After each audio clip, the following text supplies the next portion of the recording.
So, the monsters in this village actually Oh! Hello everyone, welcome back to another episode of Shadow Hearts. My god, this episode was hell to get started. So many technical issues that it's just like, what the heck's going on? I don't know, but anyway, I'm here, and you're probably wondering why I'm not at Jiaoyang Village instead. I'm in the graveyard. Well, a couple of things. You see, during the off time between the last episode and this episode, I went on a kind of a fighting spree and did a lot of leveling up. As a result, I am ready to get Yuri leveled up on... I thought he was ready for Earth. Oh, whatever. He's ready for Wind at least, so I can give him Wind. So we're gonna see how it looks like when he levels up. So when you come to the graveyard, and is ready to level up, you'll see the correct corresponding tombstone for the spirit. In this case, Wind. So we'll just go ahead, tap it. From the seal of the grave, a soul glows with an eerie light, as if the soul of a new creature was born. Fight the I thought I was just gonna get the power. No, okay, sure. I'm actually going to fight the monster. Oh, joy. This is not gonna end well, people. Oh, boy. So this is the new soul. Now, I guess the idea is that we need to prove that we deserve to have the soul's new power. Except that when Yuri misses, then he does it. Yuri! What was that? I concentrated to not miss, and then you instead miss. There's something wrong with that picture, Yuri.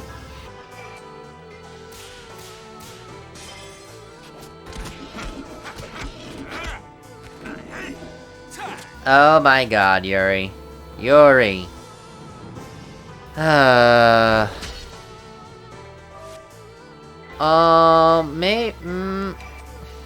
Maybe I should do this an easier way by, fusing with a monster. But I am very cheap, so please do not mind my cheapness. Okay, good. That's good.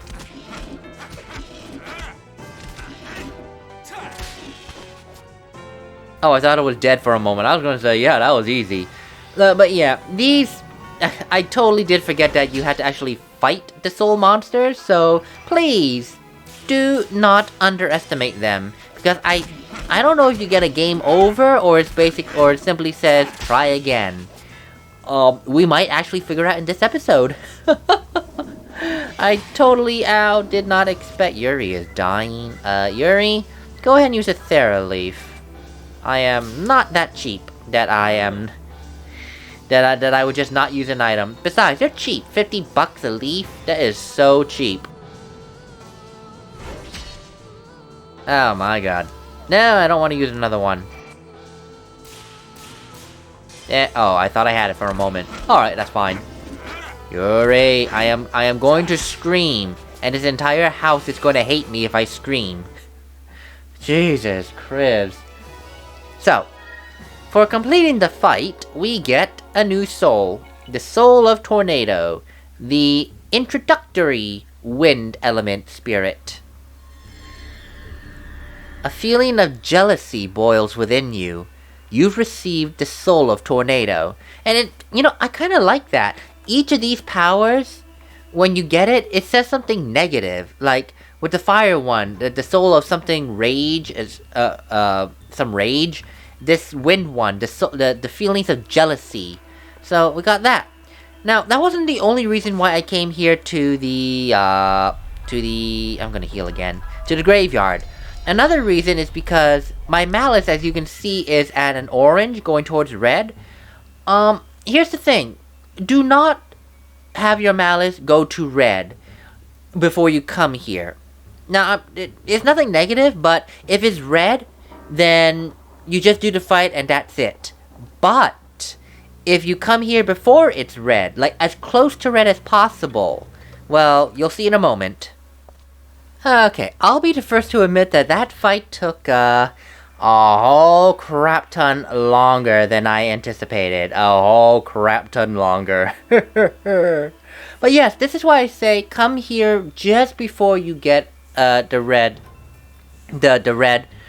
aura on your talisman, because I think the closer you are to the red, the better the item you'll get when you clear the malice. But if it's at red, yes, you had to fight to clear the malice, but you do not get an item for it. So it's kind of it kind of penalizes you, the game, for that. So here we get a free item, a pure leaf, and it'll continue happening like that. You'll get free items, probably getting better and better the closer it is to red.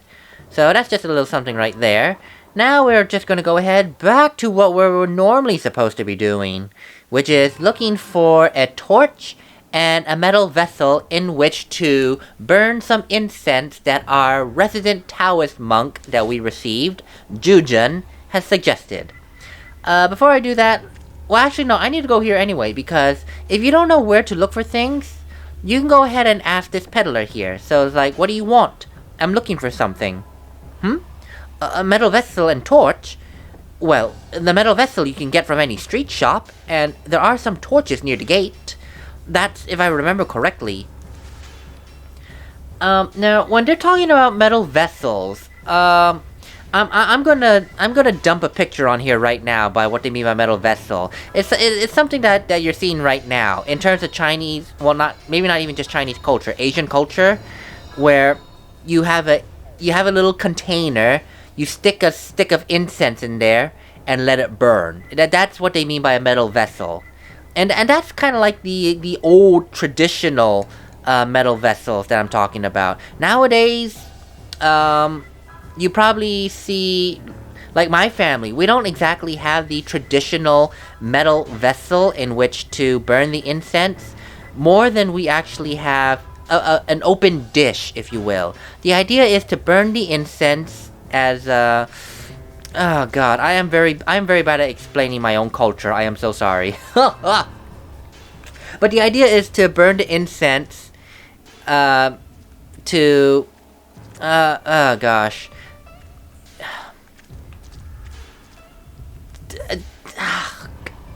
I'm so sorry. Let's get the metal vessel first. Okay, burning the incense is meant to start a process of appeasing the gods. Well, maybe not appeasing the gods. Giving an offering to the gods. Okay, maybe not exactly appeasing the gods. I guess the best way to describe the need to burn incense is to open a line of communication with us and the gods, because in most instances when we burn incense, it's either the moon festival or some equivalent of it, depending on which Asian culture you're in. A Chinese New Year or some equivalent to that in Asian culture, and when you are going to pay your respects to your dearly departed loved ones. So the incense is a way of opening communication and a way of offering respect. Now that's with us in regular instances. But when we put into consideration the idea of a Taoist monk practicing Taoist magic, the burning of incense is not so. The burning of incense is in part kind of paying respects to the dearly departed, but at the same time, it could sometimes be part of a magical spell. Like in this instance, we're going to go ahead. Oh, he learned Sirocco Blast. Holy smokes, I can never pronounce that word. It's just like scissors, SCI whatever. So Sirocco Blast. Okay, so he learned more offensive magic, more fire magic. But as I was saying, when burning incense in respect to Taoist magic, it's not just appeasing the spirits of the dearly departed and whatnot. It's also to banish or make vulnerable a particular evil that you're trying to make vulnerable to take care of. Let me buy some mana leaves real quick because I need it. Okay. items. So yeah, it depends on what context you're talking about when we talk about burning incense. If you're talking about Chinese mysticism and Taoist magic, it's more or less likely used to banish evil. If we're talking about real-world applications, it's like a telephone. It's believed to open communications with the spirit world, to appease the spirits or speak to the gods during particular festivities like the Moon Festival or Chinese New Year. Anyway, alright, gathered all the tools here. Well, I guess I'll give it a go. Let's see, put the anti-cat powder in the metal vessel and light it with a torch. Yep, there we go. Whoa! Man, that stinks!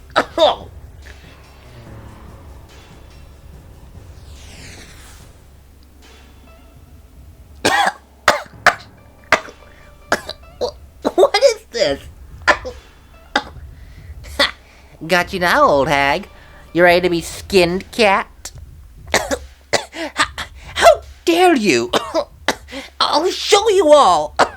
You're all in big trouble now. I'm really coughing.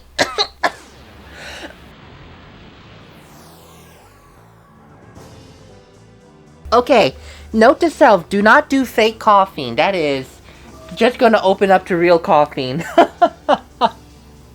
Okay, so we, after a cough attack, we managed to draw out the head cat, who is, what a very creative name, Felinus, or Felinus, basically feline.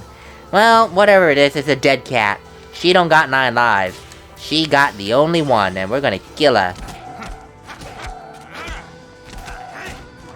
There we go. So Yuri can just keep on with the 1-2 punch.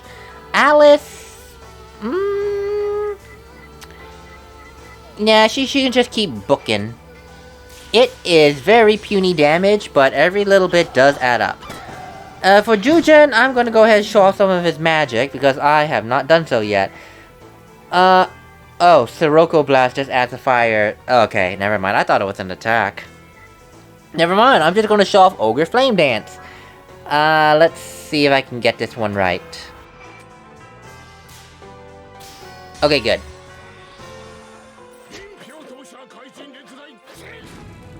Please do not ask me what he's saying or ask my family/parents to translate. A long time ago, I asked my parents if he was actually speaking Chinese. We have no idea what he's saying. He could be speaking gibberish for all we know, so please do not ask me to find some way to translate it. I mean, heck, it could either be a Japanese person just trying to say the Chinese wordings in a phonetic manner, or it could be an English voice actor saying it in a very, very, very heavy English accent to the point that nobody knows what he's trying to say. Now, don't get me wrong. There are people that do learn Chinese and have an American accent, but it is understandable. That there are such people like that. But it's usually those that actually really practice at it. I remember one time on one of my parents' Chinese soap operas, and this is actually real. They actually had an American as part of the cast of the Chinese soap opera, and he spoke very good Chinese. Granted, it was an American accent. It didn't have that like sing-song tone that you hear. I'll just say a phrase in Chinese, just so you have an idea. 哇，你有冇搞錯? You hear that kind of like inflection in the tone. It's not like speaking in English, kind of monotone a little bit.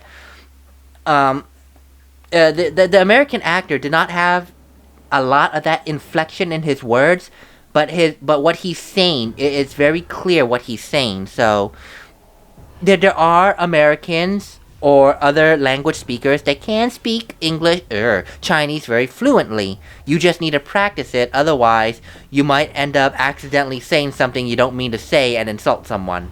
Which can happen in any culture, but who's keeping count? Anyway, without the fake coughing. I've been defeated by a human? You'll never understand the pain of giving birth, only to have them devoured.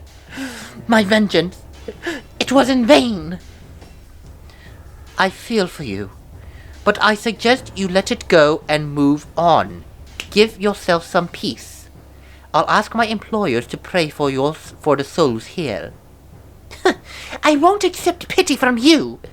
Yamaraja, I leave everything in your hands. And she falls over dead. So, the monsters in this village actually Oh! Okay. You know, that actually makes sense now. All those descriptions like pot-bellied man, the cow-breast woman, a ratty person. I get it now. Yeah. Wow. I actually forgot about this detail. So the idea here is, because, you know, in all cultures, we slaughter animals. And for the most part, we don't exactly care about slaughtering animals, apart from trying to kill them as humanely as possible nowadays. But this is like 1918, okay? So, naturally, it's the order of survival and free market. You raise an animal, you slaughter it for its meat, and then you sell it, you cook it, you feed your family. So this is taken into the idea of what happens if the animals actually have sentient minds like humans, sentient spirits. And we kill them, we kill their young. Well, now that their spirits are free to be evil and whatnot, they'll come and eat the humans instead. So it's the idea of turnabout as fair play. Wow, I totally forgot about this detail. I totally forgot about it. So the monsters in this village actually came from the souls of domestic animals, huh? Now, Alice. We're not done yet. Next comes that so-called shrine over there. Now for Yamaraja. Okay, so these guys weren't exactly cannibals per se. These were the spirits of dead animals that, now that the protector god of this village is gone, the dead animal spirits came to exact their revenge against the humans for eating their young. Wow. I totally forgot about that detail. They could have easily just said that this place was overrun by evil spirits and that's it. No, they actually add an additional dimension by talking about the spirit of dead animals. That is something right there. That is something. Anyway, here we are. The Shrine of Yamaraja. Do you dare violate the shrine? Oh yes, I dare. Yuri Hyuga dares to violate a cannibalistic shrine. We're gonna die. Be careful, Yuri. Yamaraja is the Lord of Hell. He's quite different from those cut people from before, so be on guard. Piece of cake. Now let's blow this joint. Okay, I will say this. I don't think people in China eat cats. I know they eat dogs. Well, they did it a long time ago. I don't know about now. But I know they used to eat dogs at least. I never heard of them eating cats. So I don't know where this whole thing about cat demons and the cat lady saying, eat our young, and then... I never heard of people eating cats before. I honestly can't imagine the cat actually taking it. The cat would probably gouge your eyes out before you can kill it, but whatever. Anyway, I'm gonna shut up for a bit so you can listen to this boss theme.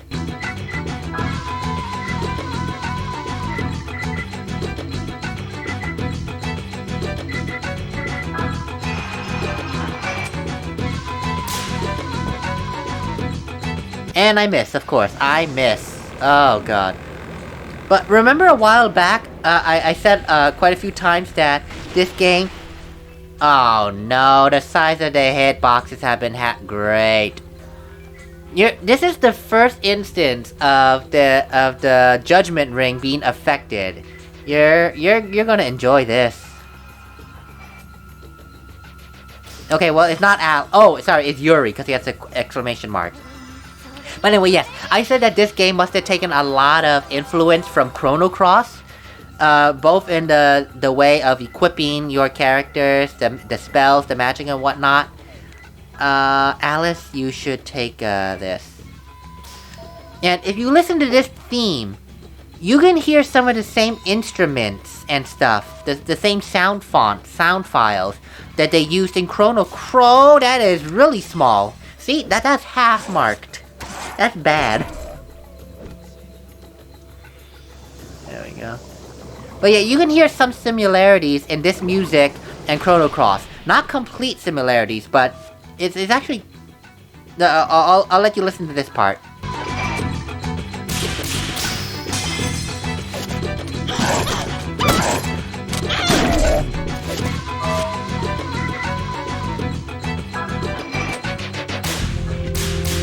Like that part. For those of you that play Chrono Cross, you know the area Marbule. That kind of feels to me like an evil version of Marbule. A very evil version of Marbule. Please heal no, don't heal yourself. Just flying stones this person. Oh my god, dang it, it's still a small window. I can't do it. I mean, it's not... Having your hitbox halved is not that bad. There's some, like I said, it speeds up, it slows down, it's blind, it goes at a random speed. There are so many ways that this game tries to...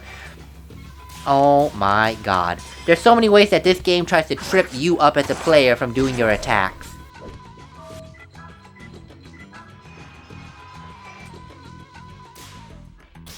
Okay, good. Now, this was also another reason why, in between the last episode and this episode, I did some grinding. Yamaraja, if you don't grind, can be a bit of a pisser. I will admit, he can be a bit of a pisser. And right now, I think Alice is dead. Oh, Alice is not dead. It didn't... Oh god, Yuri's almost dead. Oh, fine, a frickin' Leah got better. Let's try it again. See, night and day, it's not halved.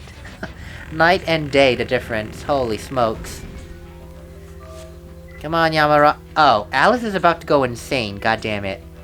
I'm gonna need to use a pure leaf. But first, Alice. Cure Yuri, please. Okay, good.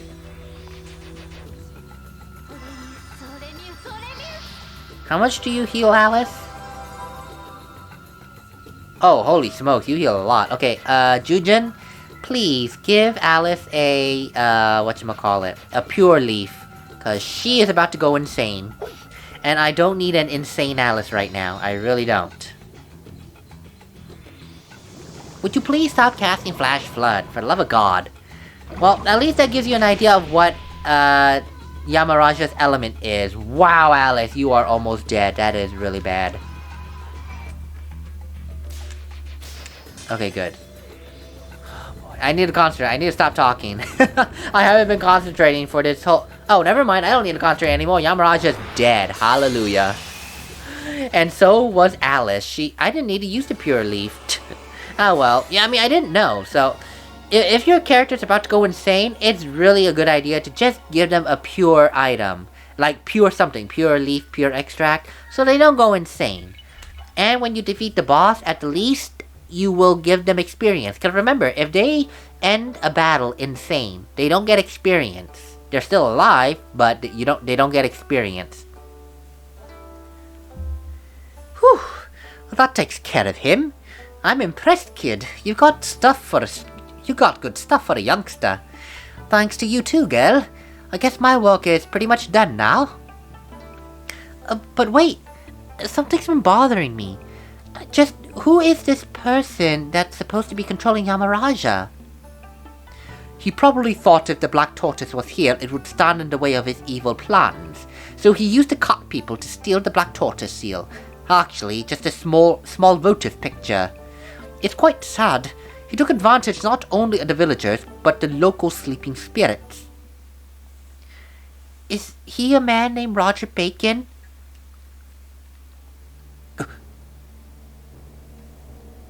Roger Bacon? He's the warlock that tried to carry me off on that train. You too know Roger Bacon? Is he that famous? If Roger Bacon has reappeared, then probably. No, there can be no doubt. What? I was captured by the Japanese in Changchun, and was being escorted to Fengtian on a special train. Bacon showed up on that train, killed the Japanese soldiers, and tried to abduct me. But of course, I came in gallantly and picked him off like a helpless rabbit. Picked who off? Roger Bacon. Roger Bacon? You actually think you killed him? I'm sorry, young man, but that's quite impossible. He's not likely to succumb to you, no matter how hard you may fight. Tch! Well, thanks a lot, Zhuzhen. Now, don't get all hot under the collar. I know you're strong, kid. Anyway, here's what I think. It wasn't Roger Bacon who used the local spirits, but I don't doubt that he's involved somehow. Someone else is behind the scenes? Well, I wonder if this has anything to do with the army trying to take me to Japan. But the waves coming off his shrine seem to be a more deeply rooted, purer kind of malice. It's filled with hatred and lust and vengeance. You're really quite a girl, aren't you? In my profession, people with powers of perception like yours are called demon eyes. Of course, in this country, anyone who has powers that others don't understand will be tagged a demon. But your powers seem to be special. You can see things others can't see, and hear what others can't hear. Best not flaunt those powers. You'll soon be the target of those who would use you, then kill you.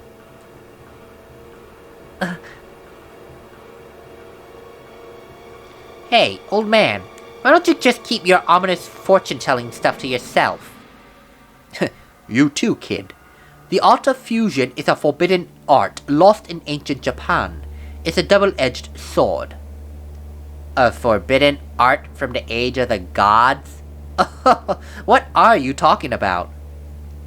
If your heart becomes enclosed in darkness and your powers run wild, you'll be a danger to everyone. Oh, give me a break. I can cover my own ass, thank you very much. I suppose your father taught you how? Forget it. But I want you to know that the Führer... But I want you to know that the Führer you've just been through is most likely only the beginning. Now then, let's get going. I expect we can open the gate now. Yeah, we get a lot of we get some backstory here and a lot of question marks happening. Question mark. You can check and get a shell bracelet. And we got some equipment here. Let me just show off the equipment real quick before calling an end to the episode. Shell bracelet basically protects you against poison. Star brooch. Oh, thank God. Okay, well, here's the thing. When all allies are berserk, you haven't lost the game yet. It's just that you can't control them, and you're just praying to God that they will kill the enemies before they kill themselves. Star brooch will allow that even though everyone is insane, you can still escape. However, you have to be an extremely ballsy or stupid player to have all 3 party members go insane. Not to mention Yuri has 29 sanity points. You have to be doing something real crazy to make him go down to 0. Yuri will rarely, if ever, go insane. The person most likely to go insane, unfortunately, is Alice, because lo and behold, she only has 5 sanity points. She is quick to go insane. I don't know why, but it's annoying. Anyway, so yeah, we got some new equipment. That's it for all this. There are no more monsters in this accursed zone. And now I can just go ahead and go save. So I will go ahead and do that and close out the episode. I will see you guys all on the next one. Later.